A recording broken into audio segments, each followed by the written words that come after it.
हमारे देश में कई आंदोलन का जन्म हुई थी और कुछ वर्ष के बाद वे आंदोलन के मृत्यु भी हुई थी। कुछ आंदोलन अभी भी जिंदा है। जब प्रभुत्व कुछ लोगों को प्रसन्न करने के लिए कोशिश करता है और एक धर्म के लोगों के तरफ अधिकार और संसाधन देने के लिए कोशिश करता है, तब अन्य लोगों से आंदोलन सत्याग्रह शुरू होता है। समाज की व्यवस्था के परिवर्तन के लिए वे लोग लड़ते हैं, संघर्ष करते हैं। भारत में इस प्रकार के संघर्ष हम देख सकते हैं। दलित संघर्ष, किसान के संघर्ष, भ्रष्टाचार विरोधी संघर्ष, पर्यावरणीय संघर्ष, पिछड़ी जाति आंदोलन, महिला आंदोलन, इस प्रकार के बहुत संघर्ष और आंदोलन हम इंडिया में देख सकते हैं। इस प्रकार के आंदोलनों को रोकने के लिए सरकार के पास दो तरीका है। एक है आंदोलनों के लीडरों को आमिष देना, नहीं तो पुलिस फोर्स, सरकार मशीनरी इस्तेमाल कर मूवमेंट को रोकना। बहुत अच्छे आंदोलनों ने इस वजह से इंडिया में लुप्त हो गए हैं। जिस मूवमेंट की अंदर मजबूत विचारधारा नहीं है वो आंदोलन अल्पकालिक है, जल्दी ही गायब होता है। जिस संगठन को मुद्दों की पहचान कर सकते हैं, जो संगठन का समर्थन के लिए अपना आधार विस्तार कर सकता है, जिस संगठन का विचारधारा मजबूत है, नेतृत्व का विकास कर सकता है, जिस संगठन का अंदर कठिन जिम्मेदारी लेने के लिए लोग तैयार रहते हैं, वो मूवमेंट दीर्घकालिक है, जल्दी गायब नहीं होता है। इसी प्रकार का आंदोलन का एक उदाहरण है पॉपुलर फ्रंट ऑफ इंडिया। इसी प्रकार आंदोलन हमेशा लोगों के बीच में जीवित होगा। जबकि इंडिया संकीर्ण और धर्म संकट का सामना करना पड़ रहा था, तब पॉपुलर फ्रंट की जन्म हुई। 1980 के दशक में राष्ट्रव्यापी सांप्रदायिक दंगे हुए थे और आरएसएस बीजेपी भारत के संविधान और लोकतंत्र के मूल्यों को पीछे छोड़कर मनुस्मृति को संविधान बनने के लिए कोशिश में थे। बाबरी मस्जिद विध्वंस बीजेपी का एक राजनीतिक एजेंडा था। आडवाणी का रथ यात्रा हिंदुस्तान में दौरा किया। सारे इंडिया में सांप्रदायिक दंगा फसाद बढ़ रही थी। अगर कांग्रेस सरकार के सांप्रदायिक दंगों की तुलना करें तो बीजेपी और आरएसएस की सांप्रदायिक दंगों में मतभेद मिल सकते हैं। आरएसएस की सांप्रदायिकता सिर्फ कम्युनलिज्म नहीं बल्कि हिंदुत्व फैसिज्म है। हिंदुत्व फैसिज्म है कम्युनलिज्म से खतरनाक। अगर फैसिज्म अधिकार में आ गया तो दलित, महिलाओं, मुसलमानों सभी खतर में होगा। धर्मनिरपेक्षता और राजनीतिक अवसर कम हो जाएगा। अगर फैसिज्म को अधिकार मिले तो हमारे पहचान और स्वायत्तता गुम हो जाएगा। इसलिए बाबरी मस्जिद के विध्वंस हमारी पहचान और संविधान के विध्वंस है। धर्मनिरपेक्ष मूल्यों के विध्वंस है, बंधुता और भ्रातृत्व के विध्वंस है। लेकिन हम सांप्रदायिकता और आतंकवाद से इसका मुकाबला नहीं कर सकता। हमने संविधान के कानूनी अधिकार से लड़ने के लिए फैसला किया। ये फैसला है आपके सामने पॉपुलर फ्रंट ऑफ इंडिया के रूप में। और साथ ही साथ मुसलमानों को, दलितों को, महिलाओं को, पिछड़े समुदायों को आरएसएस निशाना बनाया है। हम ये चैलेंज को स्वीकार किया। यही राष्ट्र के लिए चैलेंज है। राष्ट्र की इस समस्या का समाधान करने के लिए सब लोग पॉपुलर फ्रंट ऑफ इंडिया को समर्थन देना चाहिए। दूसरा, हमारे राष्ट्र के आर्थिक नीति कमजोर है, इसलिए हम राष्ट्रीय और अंतर्राष्ट्रीय पूंजीपतियों के पीछे जा रहे हैं। वे पूंजीपतियों के अनुसार हमारी आर्थिक नीति बन रहा है। हम देनदार और जवाबदेह हैं वे पूंजीपतियों को। यही हमारी मौजूदा राजनीतिक प्रणाली। यही अमीर को अमीर बनता है, गरीब को गरीब बनता है। जो पूंजीवादी और अमीर लोगों अभी सत्ता में हैं, इसलिए गरीबी उन्मूलन अब स्वप्न मात्र बन गया है। 1990 के बाद हमारे देश उदारीकरण और ग्लोबलाइजेशन पॉलिसी को पुनर्स्थापित की गई है। तब से गरीब लोग और निर्धन बन गई है। कौन गरीब? यही सुनिश्चित करने के लिए सरकार आयोग नियुक्त किया, जिसको 1800 कैलोरी खाना खरीद सकता है, वो गरीब रेखा से ऊपर है। इसका मतलब यह है, प्रतिदिन जो 26 रुपया कमा सकते हैं वो गरीबी रेखा से ऊपर है। प्रतिदिन 26 रुपया के नीचे कमाने वाले हमारे देश में 50 करोड़ से ज्यादा है। एक परिवार का जिंदगी का मतलब सिर्फ खाना नहीं है, शिक्षा, स्वास्थ्य, खाना, ये सब है। ये है शुरू से पॉपुलर फ्रंट ऑफ इंडिया के दूसरा चैलेंज। सामाजिक असमानता हमारे सामने का और एक चैलेंज था। स्वतंत्र के बाद लेफ्ट, सेंटर, राइट विंग के नेताओं ने हमारे देश में शासन चलाया, लेकिन ये शासन चलाया जो लोग सभी उच्च जाति के हैं। पिछले 66 सालों में मुसलमानों केवल वोट बैंक थे।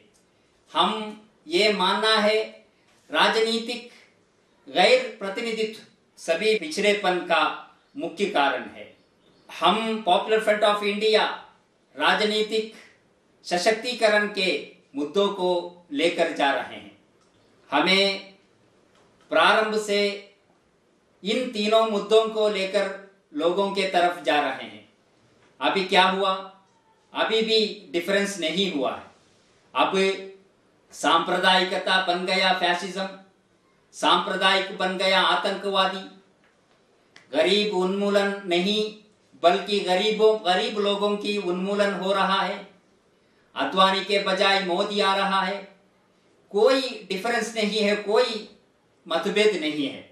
एक तरफ सांप्रदायिकता, एक और पक्ष में फैसिज्म, दूसरी तरफ में आतंकवाद। उन पर कोई कानूनी कार्रवाई नहीं सरकार के तरफ से। सरकार अमेरिका और साम्राज्यवादियों के साथ संसाधनों के वितरण में लगी हुई है। सरकार की निष्क्रियता के खिलाफ सामाजिक आंदोलन का निर्माण करना जरूरी हो गई थी। यही है वो आंदोलन popular front of India. India के हर नुक्कड़ और कोने में पॉपुलर फ्रंट ऑफ इंडिया लोगों को आयोजित किए हैं। इंडिया के हर गलियों में लोगों के समस्याओं के लिए संघर्ष किया, लोगों की समस्याओं के लिए संघर्ष किया। सरकार की जन विरोध नीति के बारे में जागरूकता किया, कानून जारी के लिए लड़ाई लड़ी, कानूनी तौर पर मदद की।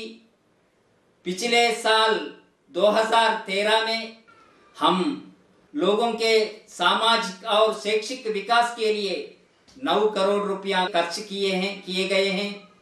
हम देश की किसी भी कोने में सांप्रदायिक हिंसा, नरसंहार, आपदाओं में पीड़ित लोगों को और जो राहत कार्य के साथ लगे हुए हैं, मुजफ्फरनगर, असम, उत्तराखंड उदाहरण है। इस सब से हम आप अपने काम समझते हैं कि शैक्षिक, आर्थिक और राजनीतिक रूप से पिछड़े हैं, जो लोगों की कुल सशक्तिकरण है। डर से, भूख से मुक्ति हमारा लक्ष्य है। सरकार के लिए हमारे एक सवाल है, आज़ादी की 66 साल बाद भी भारत के 50% लोगों को भारत की किसी भी भाषा में नहीं लिख सकते हैं, नहीं पढ़ सकते हैं। कारण क्या है? सरकार लोकतंत्र और स्वतंत्रता से लोगों को दूर रख रही है। अभी भी हम गरीबी, बीमारी, अशिक्षित के पकड़ में हैं। क्यों? पॉपुलर फ्रंट ऑफ इंडिया जवाब की तलाश में है। हर दिन हम देख रहे हैं अपराध, कानून और व्यवस्था की समस्या, भारत की ही लोगों के खिलाफ काले कानून, ये सब हम सामना कर रहे हैं। हम हर जगह दुश्मनों को देख रहे हैं। अपनी जमीन के अधिकारों के लिए लड़ने वाले आदिवासी देश के दुश्मन है। जो जनजातियों के पास रेशन कार्ड, आईडी कार्ड नहीं है, वो देश के दुश्मन है। झारखंड के प्रदर्शनकारी देश के दुश्मन है। अपनी जमीन के लिए डैम के विरोध जो लोग लड़ते हैं, वो देश के दुश्मन है। परमाणु बिजली संयंत्र के खिलाफ प्रदर्शनकारियों, वो दुश्मन है। कूड़मकुड़म प्रदर्शनकारियों दुश्मन है। टोपी पहनने वाले दुश्मन है। दाढ़ी वाले दुश्मन है। देश की असली दुश्मन सत्ता में है। मूल आतंकवादियों मजाक कर रहे हैं। प्रभुत्व के अस्तित्व के लिए दुश्मन बनाना प्रभुत्व का आवश्यकता बन रहा है। एक बार पाकिस्तान दुश्मन है, एक बार सिख आतंकवादी है, वो दुश्मन है, एक बार मुस्लिम कट्टरपंथ होती है, वो दुश्मन होता है, और एक बार क्रिश्चियंस धर्म परिवर्तन कर रहे हैं, वो दुश्मन हो रहा है। दलित लोग हमेशा दुश्मन है। तमिल भाषा, मराठा भाषा, कन्नड़ भाषा, कभी भी ये भी दुश्मन हो रहा है। इसका मतलब हम इंडियंस प्रभुत्व के दुश्मन हैं। इसका मतलब यही होती है कि लोकतंत्र प्रभुत्व के दुश्मन है। लोकतंत्र और स्वतंत्रता के उन्मूलन ये सब लोगों का, ये सब पार्टियों का साजिश है। यहां हमारी जिम्मेदारी आती है। हम लोकतंत्र और स्वतंत्रता की रक्षा के लिए हैं। पॉपुलर फ्रंट ऑफ इंडिया देश भर में मौजूद एक नया सामाजिक आंदोलन है। इस आंदोलन समाज के सभी वर्ग के लिए स्वतंत्रता, न्याय और सुरक्षा की रक्षा के लिए है। पॉपुलर फ्रंट अपने सभी नागरिकों के लिए समान अधिकारों के साथ एक राष्ट्र के रूप में भारत के पुनर्निर्माण के लिए प्रतिबद्ध है। पॉपुलर फ्रंट ऑफ इंडिया देश के समक्ष गंभीर मुद्दों को एक सकारात्मक प्रतिक्रिया है और प्राकृतिक प्रतिक्रिया है। एक संविधान के आधार पर बनाया गया एक संप्रभु, समाजवादी, धर्मनिरपेक्ष, लोकतांत्रिक गणराज्य हमारे राष्ट्र के सभी नागरिकों को न्याय, स्वतंत्रता और समानता वादा किया है। लेकिन ऊंची जातियों, व्यवसायिक घरानों और राजनीतिक परिवारों और परंपरागत शासक वर्ग लगातार गरीब, बस्ती में रहने वाले लोगों, किसानों, मजदूरों, आदिवासियों, दलितों और मुसलमानों की तरह बहुमत नागरिकों को समान अधिकार से इनकार करते हैं। इसलिए पॉपुलर फ्रंट ऑफ इंडिया सभी भारतीयों को समान अधिकार के एक नए भारत के आदर्श साकार करने के लिए सभी कमजोर और उपेक्षित वर्गों को सशक्त बनाने के लिए बनाने का कार्य कंधों गया है। अब चुनाव नजदीक है। राष्ट्र को जला और लूट लिया जो नेता हमारे घरों तक पहुंच रहे हैं। नरेंद्र मोदी भी विकास के एजेंडा के साथ आ रहे हैं। विकास के पीछे असली मुद्दा क्या है हम सबको पता है। इस स्थिति में हिंदुत्व फैसिज्म की वास्तविकता के खिलाफ लड़ने के लिए एक एकजुट और प्रभावी मंच फॉर्म करने के लिए भारत में सभी रेवोल्यूशनरी सभी क्रांतिकारी बलों के लिए पॉपुलर फ्रंट ऑफ इंडिया अनुरोध करते हैं। समाज और राष्ट्र को सशक्त बनाने के लिए समाज और राष्ट्र को सशक्त बनाने के लक्ष्य के लिए एक व्यापक कार्रवाई के एजेंडे के जरूरत है। पॉपुलर फ्रंट ऑफ इंडिया स्वयं और समाज में बदलाव लाने के लिए खुद को व्यवस्थित करने के लिए जमीन स्तर पर लोगों को प्रेरित कर रहा है। हम स्वयं समाज और राष्ट्र को सशक्त बनाने के लिए हमारे हाथ मजबूत करने के लिए समाज में अपील कर रहे हैं।